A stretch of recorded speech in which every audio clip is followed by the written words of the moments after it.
Բարի օր, հանրային ռադիոյի եթերում առանց տողատակի հաղորդաշարի հերթական թողարկումն է, ես Լևոն Սարդարանն եմ, խոսել եւ խոսելու ենք խնդիրների մասին, որոնք ուզում են կամ պետք է ուզեն հասարակության։ Այսօր իմ զրուցակիցն է Ազգային ժողովի պատգամավոր քաղաքացիական պայմանագիր խմբակցության ներկայացուցիչ Վահագն Ալեքսանյանը։ Բարև ձեզ, պարոն Ալեքսանյան։ Բարև ձեզ։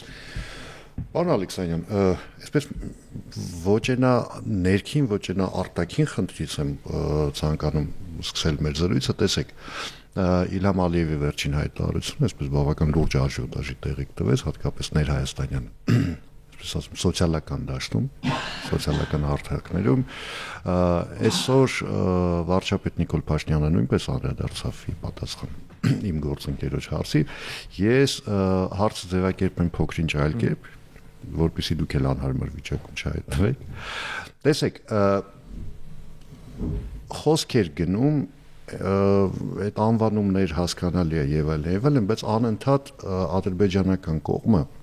խոսում է փաստականների մասին։ Ես հասկանում եմ, երբ վարչապետ Նիկոլ Փաշինյանը ասում է մեր քույրերի եւ եղբայրների վերադարձի հարցը Արցախ հիմա վնասակար է։ Ես գիտեմ ինչու։ Որտեւ այդ մասին բազմիցս ասվել է։ Որովհետեւ կա այսպես հայլային պատասխան նարատիվ ադրբեջանական բամեր փաստականները։ Բայց այստեղ մի փոքր հանգամանք կա, որի մասին գրեթե չի խոսվում։ Ադրբեջանցի փախստականներ Հայաստանից գոյություն չունեն բնության մեջ, որտեղ 88-ից 90 թվականները Հայաստանը լքած ադրբեջանցիները գրեթե բոլորը ստացել են Հայաստանի խորհրդային սոցիալիստական հանրապետությունից դրամական փոխհատուցումներ, բայց այդ մասին հանրային տիրույթում չի խոսվում գրեթե ինչու։ Ես կարծում եմ իրականում խոսվում է, բայց այդ ձայները այդքան էլ լսելի չեն, որովհետև մեր իրականությունը ցավոք սրտի այնպեսին է, որ սկանդալ են մարդիկ ման գալիս, քեզ ձեր ասածը սկանդալ չի, ինքնին մեջ սկանդալ չի պարունակում, ինքը ուղղակի փաստեր է, որոնք շատ միապաղաղ են, իսկ այս մեր առօրյայում այնպես է ամեն ինչ դասավորվել, որ թե լրատվականների համար, թե բլոգերների համար, որոնք եւս ինֆորմացիոն դաշտում եղանակ են թելադրում, դա այդքան հետաքրքիր չի։ Քանի որ դրա մեջ սկանդալ չկա, աղմուկ չկա, հետեւաբար մեդիա բում չի առաջացնում դա ու դրա մասին խոսալը այդքան տենց կարելի ասել ինդուստրիայի տեսանկյունից այդքան էլ բան չի, շահութաբեր չի։ Նաև շահութաբեր չի այն տեսանկյունից, քանի որ դրան դա նպաստող քաղաքական պատվեր չկա, որովհետև մեր ինֆորմացիոն դաշտն էլ էլի քաղաքական պատվերի վրա հիմնված մի բան է այդ քաղաքական պատվերը։ Դուք քաղաքական պատվերի վրա հիմնված, բայց այդ քաղաքական պատվերը ձևավորողը մեր ուժը չի,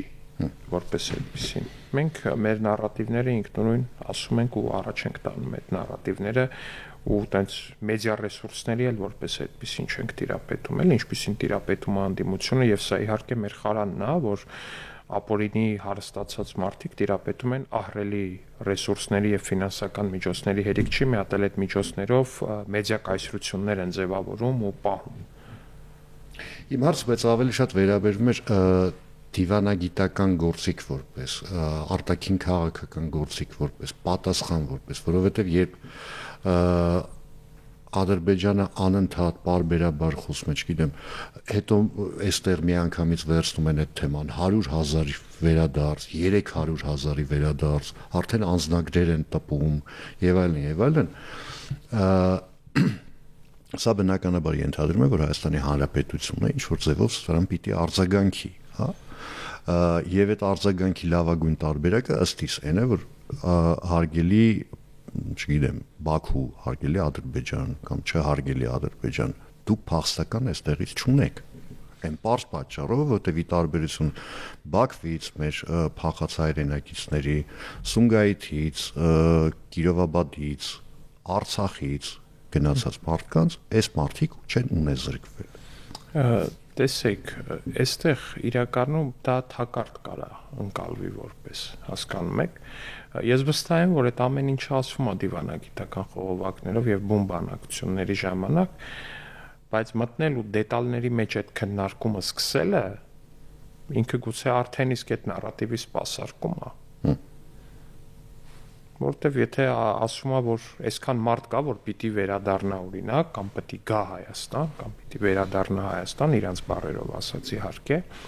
ու դու սկսում ես մանրանալ դետալների մեջ, ասել, բայց գիտես ինչ կա, այս մարդը փախստական է, այս մարդը փախստական չէ, այդպես էս 90%-ը փախստական չեն, քանի որ իրանք ստացել են փոխհատուցում, իսկ այն 10%-ը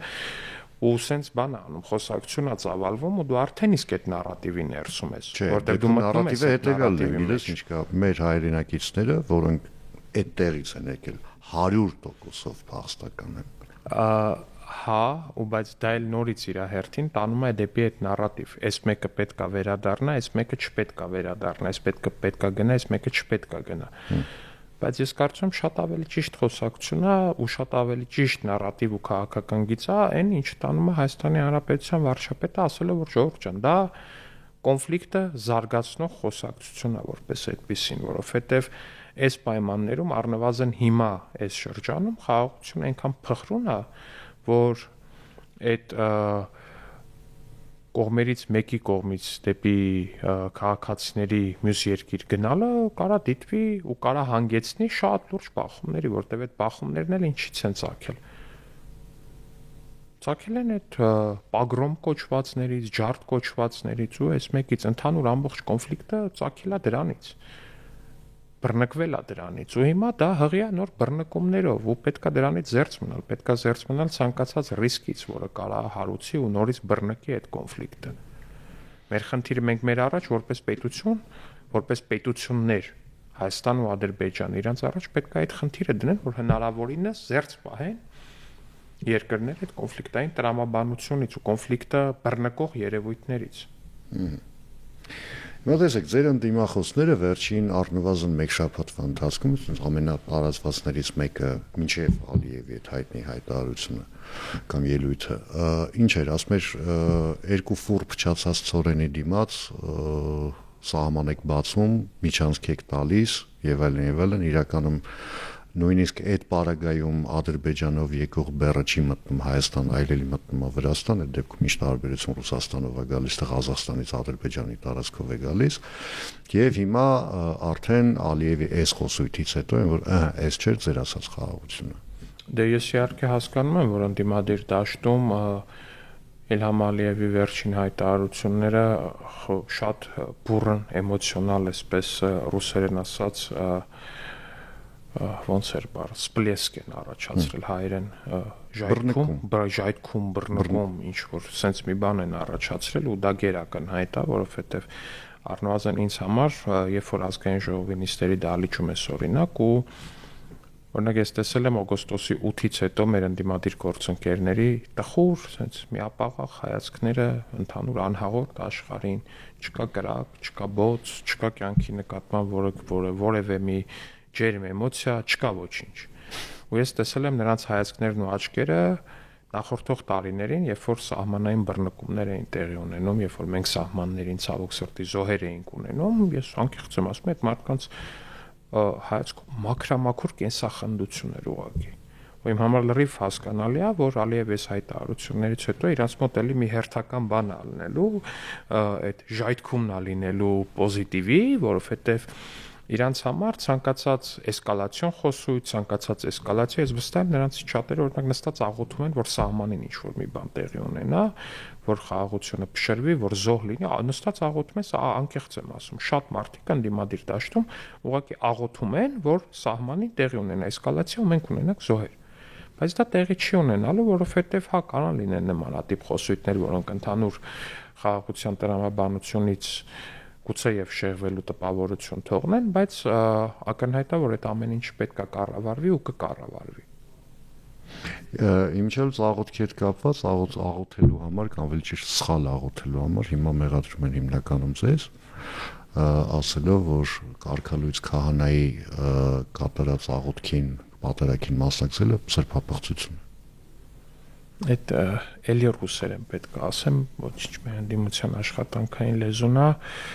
ասուդի, кто։ Ասում է, անկեղծ էլի, ով է այդ կարգալույց անողը։ Կտրիչ Ներսիսյան անունով կարգալույց կաթողիկոսը, որը որ ունի երեխա կամ երեխաներ, որը ունի թոռ կամ թոռներ, այդ մարդն է կարգալույց։ Միգուցե այդ ամեն ինչը ունի, բայց հանուն արդարության ասենք, որ Գարեգին երկրորդին կարգալույց դեռ որևէ մեկը չի արել։ Գարեգին երկրորդին կարգալույց անելու կարիք ի սկզբանե չկա էլ որպես այդպեսին, քանի որ նա կարգալույց է արդեն իսկ փաստի բերումով է կարգալույց, հասկանում եք, օրինակ ոնց է ազգային ժողովի падգամավորը իրավունք ունի լինել ու պարտավոր է լինել միայն Հայաստանի Հանրապետության քաղաքացի։ Եթե ինչ որ պահի պարզվի, որ ես օրինակ երկքաղաքացի եմ, նման բան իհարկե չի կարող պարզվել, քանի որ ես երկքաղաքացի չեմ, բայց եթե ինչ որ պահի նման բան պարզվի, ես այդ փաստի բերումով արդեն ազգային ժողովի падգամավոր չեմ։ Ու ընտրական հանձնաժողովը արդեն ոչ թե պետքա ինձ ինչ որ դադարեցնի իմ լիազորությունները, այլ պետքա ուղղակի մանդատը փոխանցի հաջորդին։ Պետքա ուղղակի արձանագրի այդ փաստը։ Փաստը կա արդեն։ Գիտեք ինչ կա, փաստեր, տարբեր փաստեր կան։ Օրինակ մենք ունենք փաստ, որ ազգային անվտանգության նախարարը եղել է երկքաղաքացի, որ գլխավոր շտաբի պետը եղել է, որ հետո դարձավ նաև պաշտպանության նախարար, եղել է երկքաղաքացի, այնպես որ այդ մեր համար քիչ սովորական երևույթ է դառել, հա, ընթացքում։ Դե կոնկրետ ուժերի համար իհարկե սովորական երևույթ է դառել, որովհետև այդ մարդիկ Հայաստանի Հանրապետության շահը նրանց համար առաջին տեղում երբեք էլ չի եղել։ Սովորաբար այն մյուս քաղաքացիության երկրի շահն է նրանց համար առաջին տեղում եղել ու նրանք սովորաբար շատ այսպես վստահ կերպով ծառայել են իրանց այն մյուս քաղաքացիության երկրին ու շատ տենց պատվով են ծառայել, նույնիսկ կարելի ասել, չգիտեմ։ Վստահ եմ այն մյուս երկրն ու այն մյուս իրանց քաղաքացիության մյուս երկրում, որը սովորաբար Ռուսաստանն է, նրանց այդ ծառայությունը բավականին բարձր են գնահատում։ Մեդալներով, ամենչով, հա։ Տեսեք, մի խառազրույց է ստացվում, տեսեք, ձեզ են մեղադրում նրա համար, որ դուք սպասարկում եք մասնավորապես Ադրբեջանի շահերը, մասնավորապես Թուրքիայի շահերը, տարածաշրջան, բացի Ռուսաստանից բոլորի մի խոսքով, որ ադրբեջանական կողմի բոլոր պահանջները բավարարվում են անմռունչ, որ խաղաղությունը դա ամենայն դեպս չկարակել է սահմաններին, դա այն գինն է, որով Իլհամ Ալիևը փորձում է սատարել ձեր քաղաքական ուժին, որպեսզի 2026 թվականի խորհրդարանական ընտրություններում դուք ստանաք արդեն բացարձակ մեծամասնություն եղածի համեմատ նույնիսկ ավելի շատ մեծ ներկայացվածություն խորհրդարանում կան կա հիմա։ Այս խոսույթը ըստ էության վերջ չի ունենալու մինչև ընտրություններ։ Հիմա այս խոսույթի դեմ ինչ պետք է դրվի։ Ես կարծում եմ, այս խոսույթը արդեն այնքան է իրան սպառել։ Ես կարծում եմ, այնքան անտարբեր են այս խոսույթի նկատմամբ արդեն Հայաստանի Հանրապետության քաղաքացիները, որտեվ կներեք, բայց եթե իրանց ասածով լներ Հայաստանի Հանրապետության քաղաքացիների բացարձակ մեծամասնությունը պետքա դեմ լիներ խաղաղության պայմանագրի նախաստորագրմանը, պետքա հետագայում դեմ լինի դրա ամբողջական ստորագրմանը։ Հայաստանի Հանրապետության քաղաքացիները պետք է տենց ցասման մեջ օգոստոսի 9-ին դուրս գային փողոց ու հեղափոխություն անեին։ Չգիտեմ, այնտեղ էս լիներ, այն լիներ, բայց ակնհայտ է, որ օգոստոսի 8-ից հետո Հայաստանի Հանրապետության քաղաքացիները զարթնել են էլ ավելի լավ երկրում, Հայաստանի Հանրապետության քաղաքացիները դա գիտակցում են։ Այստեղ հարցը այն է, որ այն ինչ իրանք են ասում, դա ինձ թվում է ուղղակի բան է, պաշտպանական մեխանիզմ է, որ փորձում են նախահարցակ լինելով, որպես այդպեսին պաշտպանություն իրագործեն։ Այսինքն այնքան ապուշ են այդ թեզերը, որ դրանց մեջ շատ մանրանալը ինչ որ պահի մենք օրինակ շատ դեպքերում դա մեր ինքնասիրությունից ցածր ենք համարում, բայց գուցեև սխալ ենք անում ու գուցեև պետք է իրականում դրանց անդրադառնալը, որովհետև տեսեք, որտեղ է կայանում հիմնական ապուշությունը կամ իրանց բառերով ասած ժողովրդին, դա լսողներին խորը իրանց բառերով ասած խորը անասունի տեղ դնելը։ Կներեք ոչ եթերային բառի համար իրանց բառապաշարն է ու դա իրանց վերաբերմունքն է Հայաստանի Հանրապետության քաղաքացիներին էլի։ Ասում եմ, կատարում են Թուրքիայի եւ Ադրբեջանի բոլոր պահանջները։ Որն է այդ պահանջը օրինակ։ Այդ պահանջը որն է, ինչ որ մեկը կարա ինձ բացատրի, որն է այդ պահանջը։ Արդյոք այդ պահանջը չէր բավականին երկար ժամանակ միջանցքի տրամադրումը։ Եվ միջանցք տրամադրվեց արդյոք։ Չտրամադրվեց։ Բա ով էր այդ ժամանակ պնդում, որ պետքա միջանցք տրամադրվի։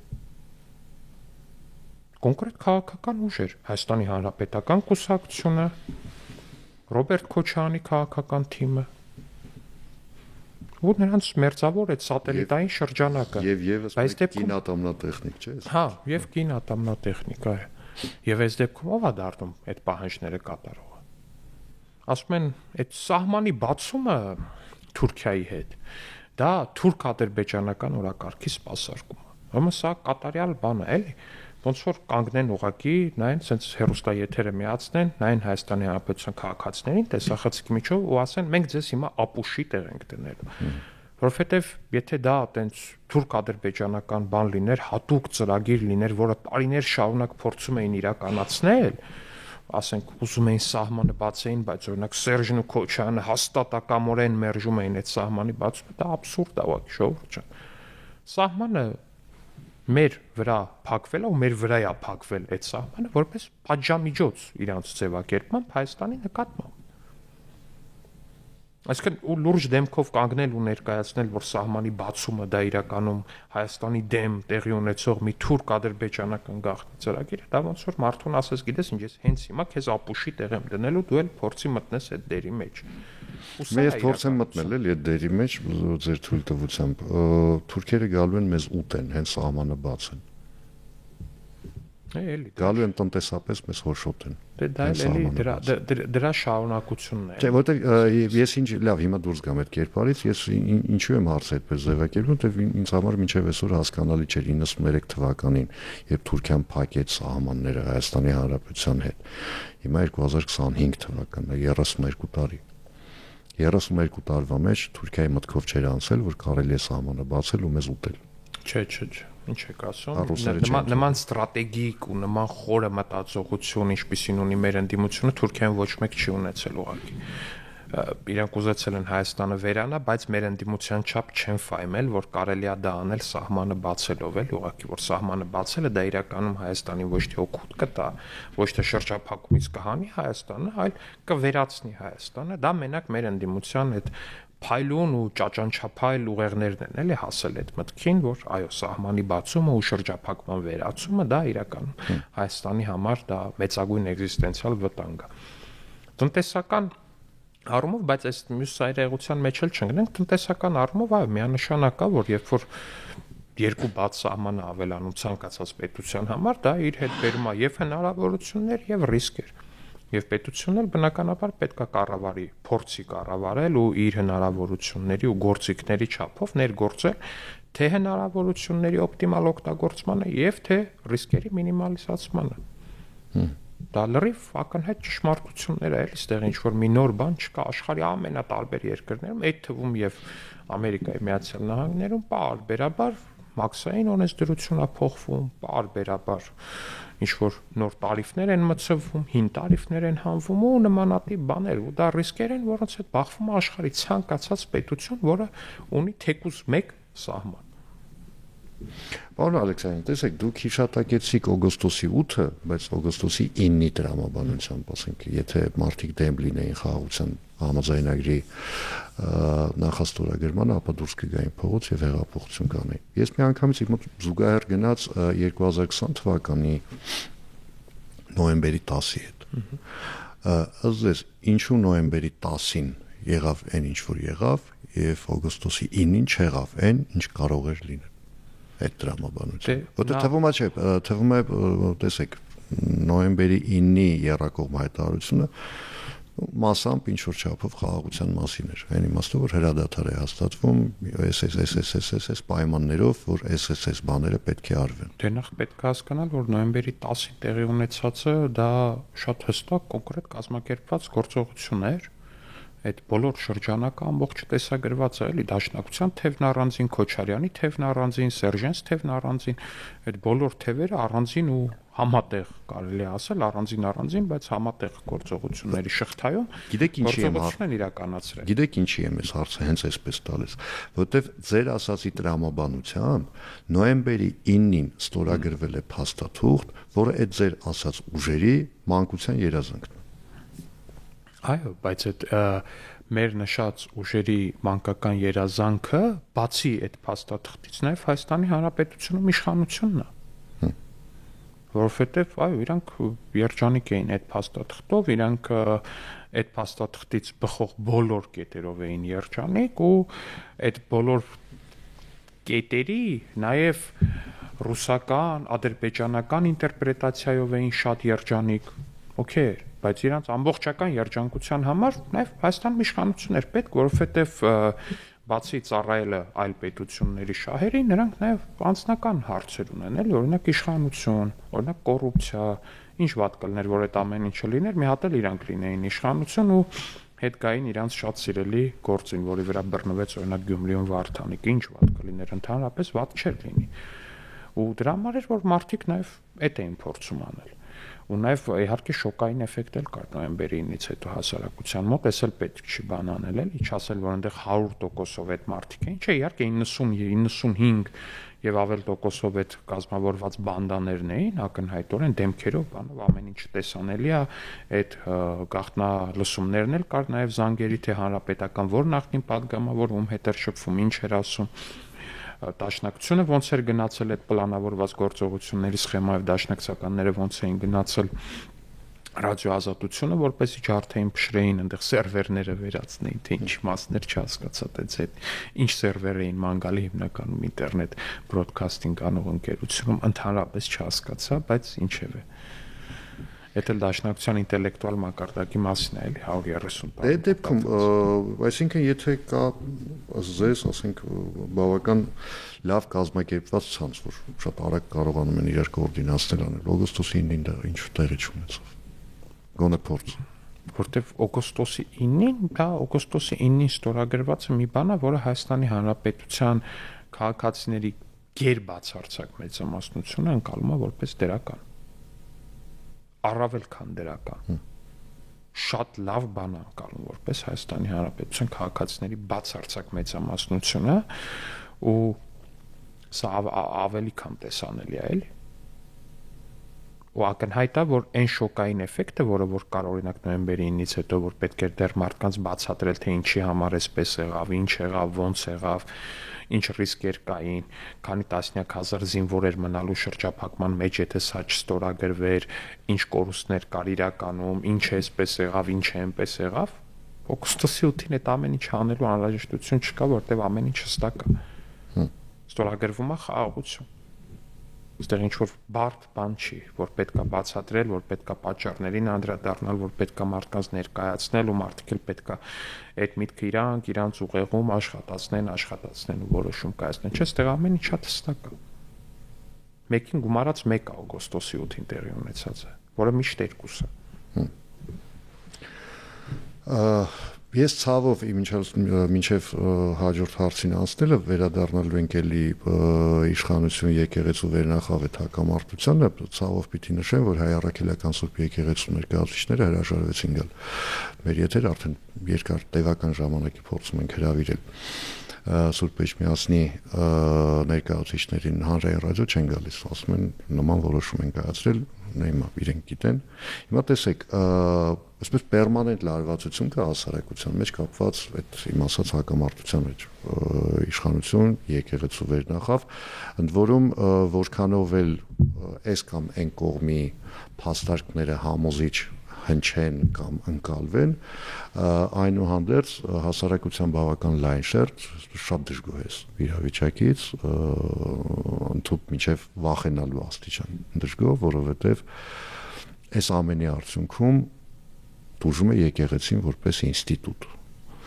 Այս ամենի արդյունքում դժում է իշխանությունը որպես ինստիտուտ նաև, որովհետև այդ արվածները դե փոխադարձան են, պես չի որ մեկի վրա անդրադառնում են, մյուսի վրա ոչ։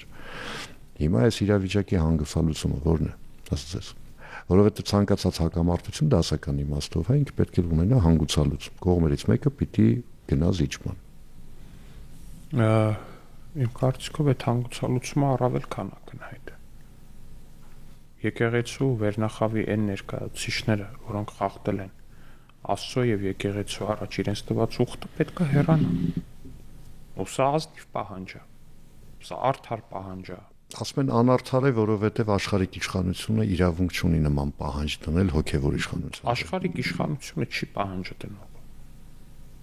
Աշխարհիկ իշխանության հավատացյալ ներկայացուցիչն է այդ պահանջը դնում։ Այսինքն հայ առաքելական եկեղեցու հավատավոր հետևորդը, որ պահին ինչ որ իշխանական լծակ ստանում, այդ պահին դադարում է հայ առաքելական եկեղեցու հետևորդ լինելուց, հայ առաքելական եկեղեցու մաս լինելուց։ Հիմա Հայաստանի Հանրապետության վարչապետը հայ առաքելական եկեղեցու հավատավոր հետևորդ է։ Արդյոք վարչապետ դառնալու պահին նա դադարում է լինել, այսինքն իրանց ասածն է, դա պետք է սառեցվի իր անդամակցությունը եկեղեցուն։ Չէ, դա էլ կուսակցությունը չի։ Դե բա ես էլ եմ այդ ասում։ Ով է ասել, որ այդ մարդիկ իրավունք չունեն պահանջ ներկայացնել, ու կամ ով է ասել, որ այդ պահանջը մենակ իշխանությունն է ներկայացնում։ Իրանք օրինակ դուրս եկել են փողոցում մարդկանց հետ շփվել են այս թեմայով։ Ես շատ հարցումներ եմ նայել, այդ թվում եւ ընդդիմադիր լրատվականների։ Այդ թվում եւ ամենաընդդիմադիր լրատվականների հարցումներ եմ նայել փողոցում։ Չի կարա լինի մի իրավիճակ, որ քաղաքացիների մեծամասնություն նույնիսկ ընդդիմադիր լրատվականի արած հարցումներով ոքի չուզենա, որ նմանատիպ կաթողիկոս ունենա։ Ընդդիմադիր լրատվականների մասն է, էլի խոսքը, սա ուզում եմ շեշտեմ, որ չասեն իշխանական լրատվականները կեղծել են, էս են արեն։ Չէ, ընդդիմադիր լրատվականները չեն սիրում այդ մարդուն, չեն ընդունում այդ մարդուն։ Հասկանում են, որ այդ մարդը ստել է, հասկանում են, որ այդ մարդը դրժել է իր ուխտը։ Ուզում են, որ գնա, սա արդար պահանջ է։ Այսինքն ուզում եմ ճիշտ հասկանանք, էլի, չի կարա կոնֆլիկտի հանգուցալուծումը լինի անարդար։ Ու դա անկարելի լինի ժողովրդի կողմից։ Դենց բան չի լինում ու չի լինելու։ Որովհետև երբ որ պահանջը արդար, դու ասում ես, դու ունես հստակ կանոններ։ Հարգելի եկեղեցական վերնախավ։ Դու ինքդ այդ կանոնները խախտել ես։ Դու վարում ես այնպիսի գործունեություն, որը մարդկանց մոտ զզվանք է առաջացնում ուղղակի։ Մարդիկ զզվում են, երբ որ տեսնում են, որ դու եկեղեցին վերածել ես ինչ-որ մի հատ բիզնես, չգիտեմ ինչ, կոնգլոմերատի, որ եկեղեցին կենտրոնացրել ես ոչ հոգևոր, այլ նյութական արժեքների վրա։ Մարդիկ նողկում են այդ ամեն ինչից, ու մարդիկ ուզում են, որ դու գնաս։ Ու իրանց պահանջը արդար է թե հոգևոր տեսանկյունից, թե կանոնագրքային տեսանկյունից, քանի որ կանոնագրքերով է ֆիքսված, որ դու չես կարող զավակներ ունենաս։ Կանոնագրքերով է գրված, որ դուք չեք կարող գերաշխարհիկ կյանք վարեք, տարատեսակ, մի խոսքով շատ չմանրանա։ Տեսեք, կա արդարություն, կա արդարադատություն, չէ՞, դրանք երբեմն տարբեր բաներ են։ Հիմա դուք մի քանի օր առաջ այդ օրինակը բերել եք ձեր Facebook-յան էջում, երբ Տեր Թադեն Նաթան arczepiskopos-ին մեղադրել էր ճեմարանում, սիրահետում է պատանիներին։ Կարծեմ, բայց Տեր Թադեն էր մեղադրել։ Ես ինչքան հիշում եմ, Հարություն Հարությունյան նախկին աբեղան էր մեղադրել։ Մի խոսքով նմանատիպ մի իրավիճակ էր եղել եւ այստեղ հարց է առաջանում։ Կա պնդում, հա, համապատասխան Ճեմարանը Հայաստանի Հանրապետության տարածքում է եւ հետեւաբար այնտեղ գործում են ոչ միայն հոգեվոր կանոններ, այլև աշխարհիկ օրենքները։ Եվ այն մեղադրանքը ինչի մասին խոսում, դա քրեորեն հետապնդելի արարք է։ Հիմա կա հռետորաբանություն, կա մեղադրանք, չկա իրավական հետևանք, այդ ինչպես։ Ես չգիտեմ, կա թե չկա, որտեղ առնվազն մամուլում մի քանի անգամ տեսել եմ, որ Նաթան arczepiskopos-ը կանչվել է հարցաքննության, չգիտեմ ինչ հարցերով է կանչվել, ես պատրաստվում եմ այսօր կամ վաղը հարցում ուղարկել իրական իրավապահ մարմիններին հասկանալու համար, այս մեծ ռեզոնանս է առաջացրել, որտեղ մեր հասարակությունը տենց հաշտ չի այդ մտքի հետ, որ կարելի է բան անել, էլի։ Անչափահասների նկատմամբ սեռական հանցագործությունների նկատմամբ խիստ անտոլերանտ է մեր հասարակությունը, ու դա շատ լավ է, ու ցանկացած նմանատիպ շշուկ երբ որ հնչում է, դրա հետևից պետք է իրավապահ համակարգը միանգամից ստարտի վրա կանգնած լինի, հենց այդ շշուկը լսեց միանգամից գնա հետևից, ու ես մեծ հույս ունեմ, որ արդեն իսկ այս թեման սկսած կլինեն ուսումնասիրել, եթե ոչ, ապա հույս ունեմ իմ հարցումը կնպաստի դրան, որպեսզի սկսեն ուսումնասիրել, որտեղ չի կարող այդպիսի բան լինի, որ Հայաստանի Հանրապետությունում ինչ որ մի կրթական համալիրում պարզվի, որ որտեղ ինչ որ վարչական ադմինիստրատիվ լծակ ունեցող հասուն տղամարդը պատանիներին կամ անչափահասներին ինչ որ տենց սիրահետում է։ Դա աննորմալ է, դա անընդունելի է, դա անընկալելի է, դա այլասեռություն է ու դա քրեորեն պատժելի է։ Շնորհակալություն զրույցի համար։ Հիշեցնեմ այսօր իմ զրուցակիցն էր Ազգային ժողովի պատգամավոր քաղաքացիական պայմանագիր խմբակցության ներկայացուցիչ Վահագն Ալեքսանյանը, ես Լևոն Սարդարանն եմ, կհանդիպենք արդեն վաղը նույն ժամին, նույն վայրում, հաջողություն եւ համբերություն բոլորիս։